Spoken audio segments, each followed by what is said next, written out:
नाज़रीन, बहुत से अहम इश्यूज़ चल रहे हैं इस वक्त क्रिकेट की दुनिया में, लेकिन सबसे पहला और अहम इश्यूज़ हमारे लिए जो है वो इस वक्त पाकिस्तान और साउथ अफ्रीका का मैच है जो कि इस वक्त कराची में खेला जा रहा है। और इस पर बात करने के लिए हमारे साथ स्टूडियोज़ में मौजूद होंगे यूसुफ अंजुम, जाहिद मकसूद साहब और इसके साथ साथ सलीम खालिक साहब भी हमें ज्वाइन करेंगे। इस वक्त मैच की अगर आपको अपडेट दें तो 305 रन हो गए। अगर मैं स्क्रीन को चीट करूँ तो आपने समझ जाना है कि मैं मैच की लाइव अपडेट्स आप तक पहुँचाऊँगी। 305 रन हो चुके हैं इस वक्त साउथ अफ्रीका ने और 4 खिलाड़ी आउट हो गए हैं। यूसुफ साहब, रमज़ान में क्या दुआएं करनी थी, गल अब भी दुआओं पे आ गई है, गल हज़े ही आ गई है दुआओं पे। पता नहीं चल रहा कि ये हो क्या गया। पाकिस्तानी टीम को लगता है कोई काला जादू हुआ है जिसकी वजह से पाकिस्तानी टीम को पूरी को नज़र लग गई है। अपने होम ग्राउंड पर इस किस्म की परफॉर्मेंस की किसी को तवक्को नहीं थी। चलें, लाहौर में ऐसा कुछ हुआ कि हम हार गए, कुछ गलतियां हमने की ज़रूर, लेकिन उसके बाद यकीनी तौर पर हमें ये भी देखना चाहिए था कि अब कराची में हमारी परफॉर्मेंस को बेहतर होना चाहिए था, क्योंकि आज डू एंड डाई मैच है। पाकिस्तान की टीम अगर आज मैच हार जाती है तो फिर फाइनल न्यूजीलैंड साउथ अफ्रीका का ही होगा। तो मेरे ख्याल में पाकिस्तान को ज़रूर को सदका देना चाहिए। पाकिस्तान तुम जीतो या हारो हमें तुमसे प्यार है। मैंने याद कर लिया गाना, मैंने कर लिया गाना याद। चले सारी अब दुनिया को याद करना पड़ेगा लगता है। बिल्कुल। जाहिद साहब, आप ख्वाब देख रहे थे, ज़रा ख्वाब का जिक्र करें। देखें, एक तो लकी रहे साउथ अफ्रीका के कैप्टन टेम्बा बूमा, उन्होंने लाहौर में भी टॉस जीता, पहले बैटिंग की, और फिर कराची में भी उन्होंने टॉस जीता और पहले बैटिंग की। अब तक जितने मैचेस हुए हैं इसमें ऐसा ही दिखाई देता था कि जो टीम टॉस जीतेगी वो पहले बैटिंग करेगी और उसकी पोजीशन काफ़ी हद तक मजबूत होगी, जो अभी साउथ अफ्रीका की है। सिर्फ 4 खिलाड़ी आउट हैं, 300 प्लस स्कोर हो चुका है। आखिरी 4 ओवर्स का खेल बाकी है और यकीनी तौर पर अगर वो 25-30 या जैसे हेनरी क्लासन इस वक्त जो है चौके छक्के, पिछले ओवर में उन्होंने शाहीन अफरीदी को मुसलसल 2 छक्के लगाए, इसी तरह से खेलते रहे तो 30-40 रन का और इजाफा होगा। पाकिस्तान के लिए बहुत मुश्किल हो जाएगा इतना बड़ा स्कोर करना।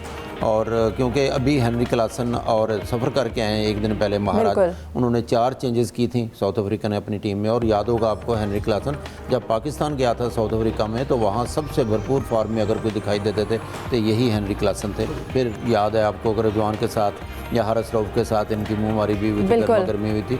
वही गर्मा गर्मी की शिद्दत जो है आज हमें यहाँ भी दिखाई देती है जो कराची का बिल्कुल कल ज्वाइन किया और आज आके उन्होंने अपनी परफॉर्मेंस दिखा दी। 82 रन इस वक्त उन्होंने बना लिए हैं और क्रीज पर मौजूद हैं। सलीम खालिक साहब, बताइएगा, अगर एक ये जो टारगेट हम एक सोच रहे हैं, प्रिडिक्ट कर रहे हैं, क्या पाकिस्तान उसको अचीव कर सकता है? पहले तो मैं समझ रहा था आज मुझे ओपनिंग का मौका मिलेगा, मैं कराची में हूँ मैच में, लेकिन आज भी आपने मुझे 1 डाउन खिलाया। खैर कोई बात नहीं। और 1 डाउन अच्छा खेलते हैं ना, इसलिए तेज सर हमने आपको बाबर आजम बनाया अपने प्रोग्राम का। 1 डाउन आप ज्यादा अच्छा जो है वो मिलती है। मैं तो यही शिकवा करता हूँ, मुझे बहुत कम बॉल खेलने को मिलती है।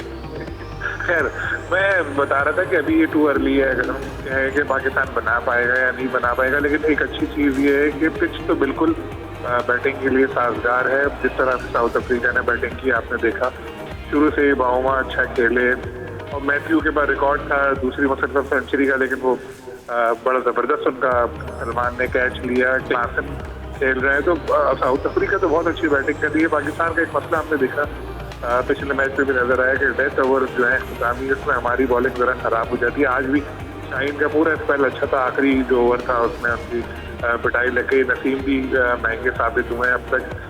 वाहिद स्पिनर भी हमारे अब्रार चल नहीं पा रहे, हसनैन की भी पिटाई हुई। यानी पूरी बॉलिंग की हमारी ऐसी है कि कह रहे थे कि काला जादू हुआ। मैं तो कहता हूँ काला, पीला, नीला, सफेद सारे जादू इन्होंने पाकिस्तानी टीम पे हो गए हैं। खेले ही नहीं जा रहा, उनसे खुद से नहीं खेला जा रहा, ऐसी बॉलिंग कर रहे हैं जो। लेकिन एक जो पॉजिटिव चीज़ सबसे ज़्यादा नजर आई ना, वो है फील्डिंग। जो रन आउट हुआ, एक सऊद ने किया, या जो 2 कैचअप दिए, आगा ने कैच लिया या सऊद ने कैच लिया, तो वो एक पॉजिटिव चीज़ है। लेकिन अभी टू अर्ली है, अभी हिम्मत ना हारे। हमारे पास भी फ़ख्र है, किंग कर लेगा, फ़ख्र कर लेगा, सऊद कर लेगा। अभी तो भाई यही कह के तसल्ली। लेकिन सलीम साहब कोई बात नहीं, वो जैसा कि यूसुफ साहब ने पहले भी कहा ना, गल फिर दुआमत आ गई है। हम दुआ करते हैं। आप इस वक्त स्टेडियम में मौजूद हैं, क्राउड को कैसा देख रहे हैं, कितना एनर्जेटिक है वहाँ पर क्राउड? देखें, अनफॉर्चुनेटली क्राउड बहुत कम है। मैं यहाँ यही बात कर रहा था कि स्टेडियम बन गया नया, हो सकता है अभी लोग आए, लेकिन जो पहला मैच हो रहा है उसमें क्राउड बहुत कम है। आप लोगों ने टेलीविजन पे भी देखा होगा कितने ज़्यादा लोग आए नहीं है मैच देखने के लिए। हो सकता है सेकेंड इनिंग में लोग आए, तो ये एक जो माहौल बनना चाहिए था कि तवील अरसे बाद यहाँ पर स्टेडियम बनने के बाद मैच हो रहा है तो जो क्राउड होना चाहिए था, वो माहौल वो जो लोगों का जोश व खरोश है वो इतना ज़्यादा अभी तक नजर नहीं आ रहा। मैं अभी तक इसलिए कह रहा हूँ कि हो सकता है कि मगरिब के बाद जब शाम में दूसरी इनिंग शुरू हो तो फिर ज़्यादा लोग आए, लेकिन जितने लोग हैं वो अपनी मौजूदगी का एहसास दिला रहे हैं, तो अच्छे खेल पर सही। साउथ अफ्रीका को दाद दे रहे हैं अब तक। और लेकिन सलीम साहब, क्योंकि बात हो रही है तो ज़रा एक कमेंट इस पे भी कीजिएगा कि आज का क्राउड तो नहीं है, लेकिन कल जो सेरेमनी थी नेशनल स्टेडियम में हुई वो कितनी अच्छी रही? बहुत अच्छी सेरेमनी थी, और आपने देखा होगा कॉन्सर्ट भी हुआ वैसे भी, और काफ़ी वहाँ पर लोगों को अच्छा लगा आकर, क्योंकि सब चीज़ें थी। क्रिकेटर भी वहाँ मौजूद थे और गाने वगैरह भी चल रहे थे, और फायरवर्क्स बहुत अच्छे हुए, लेज़र शो, सारा कुछ था। देखिए लाहौर की तरह कराची में, मैं ये बताऊँ कि लाहौर में तो तकरीबन पूरा स्टेडियम में चेंज हो गया, कराची में काम हुआ है। मेन बिल्डिंग एक नई बनी है, जहाँ मीडिया सेंटर था पहले, यहीं मेन बिल्डिंग थी, लेकिन अब पूरा बिल्कुल अपने सामने नई बनी है बिल्डिंग, और वगैरह नई लगी है, स्क्रीन चेंज हुई है, लेकिन इतना नहीं जितना लाहौर में हुआ। लाहौर की निस्बत कंपैरेटिवली काम उतना नहीं हुआ जैसे लाहौर के स्टेडियम को चेंज किया है। सलीम साहब, आपका गिला भी थोड़ा दूर हो गया होगा। यूसुफ साहब, आपकी जानिब आना चाहूँगी।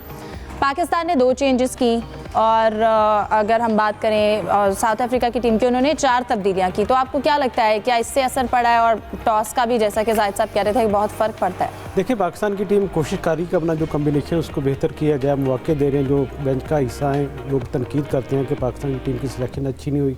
अब सिलेक्शन जैसी भी हुई, हमें उसको सपोर्ट करने की ज़रूरत है। यही वजह है कि जो टीम इंतज़ामिया है वो भी बाकी लड़कों को चांस दे रही है कि यार किसी न किसी तरीके से हम बेहतर परफॉर्म करने लगे, लेकिन परफॉर्मेंस नहीं आ रही पाकिस्तान की टीम की। यकीनी तौर पर पाकिस्तान के लिए आज का मैच भी इंतहाई अहमियत का हामिल है।